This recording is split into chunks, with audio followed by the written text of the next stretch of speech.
Alguna vegada t'has preguntat quan has d'utilitzar les cometes? Potser no les fas servir perquè tens por de no posar-les bé? En el vídeo d'avui repassarem quins tipus de cometes hi ha en català i com es fan servir correctament. Tot això amb exemples pràctics que t'ajudaran a veure-ho més clar i a interioritzar els coneixements. Bé, comencem!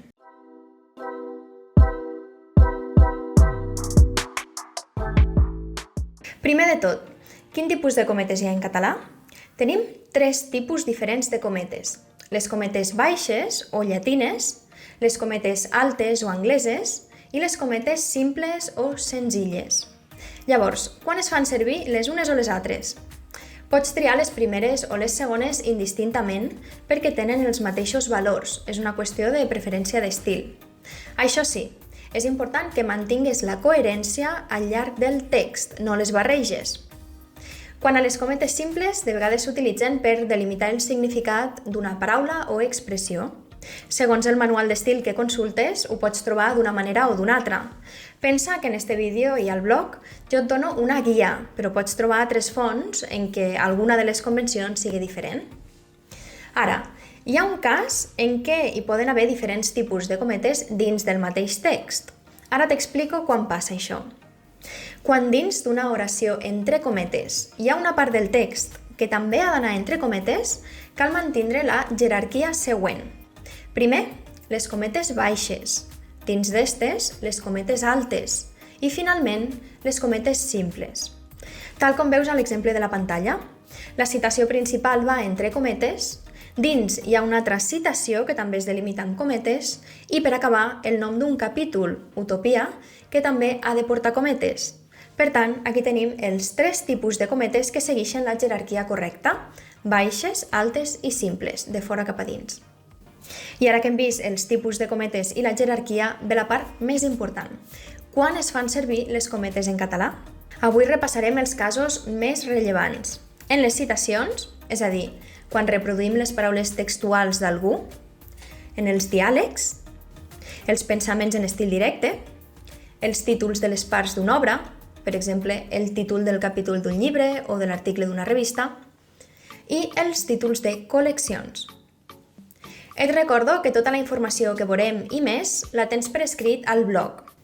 A la descripció et deixaré l'enllaç a l'article de les cometes i també el vídeo desglossat per minuts, per si vols repassar un punt en concret de l'explicació, d'acord? Ara sí, vegem el primer cas, les citacions. Esta és la funció estrella de les cometes.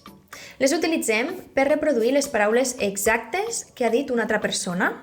Com veus a l'exemple de la pantalla, la part en verd és la citació.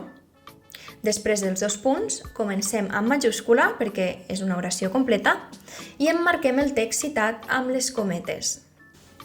Tenim un cas una mica especial. En les citacions textuals que inclouen punts i a part, cal que poses les cometes de tancament al principi de línia, és a dir, després de cada punt i a part, per indicar que la situació en qüestió continua. I quan arribes al final del fragment, tanca'l amb les cometes com és habitual. A l'exemple de la pantalla es veu clarament. El text citat és de color verd, obrim cometes quan comença la citació i tanquem cometes quan acaba. La diferència és que, com que hi ha punts i a part, al principi de cada línia nova posem una cometa de tancament. Veus que la cometa està a l'inrevés? És la manera que tenim de saber que la citació no ha acabat i que continua parlant la mateixa persona.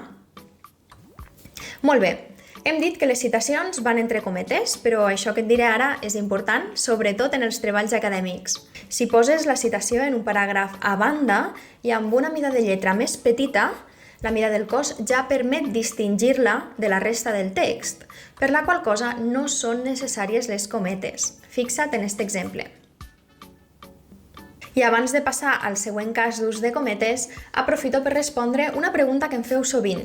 Si la citació està en una altra llengua, cal posar-la en cursiva i entre cometes, les dues coses? Perquè si recordes el vídeo de la cursiva, que te'l deixaré a la descripció, les paraules estrangeres les posem en cursiva.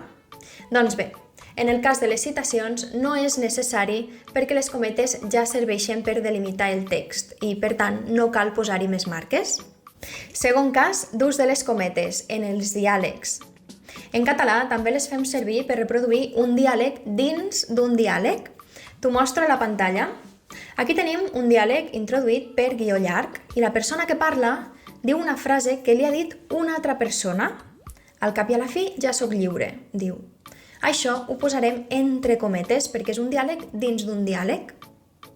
I ja que parlem de diàlegs, quan tingues un diàleg amb punts i a part, en la intervenció d'un mateix personatge, has de fer servir les cometes de tancament a l'inici de cada línia que ve després del punt i a part, tal com veus a l'exemple. Això ja ho hem vist amb les citacions, que tenen punts i a part també.